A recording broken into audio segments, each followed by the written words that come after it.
We're adjusting the valve's clearance right now using a filler gauge.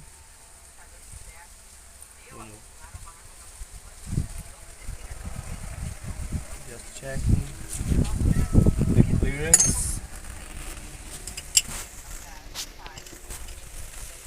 You hold, with a screwdriver, so, and you tighten a little bit and give a double check. You can see, but we have no clearance right now.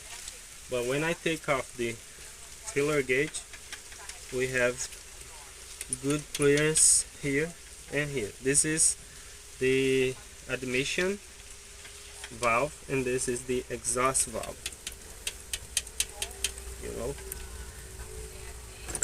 Looks pretty good to me.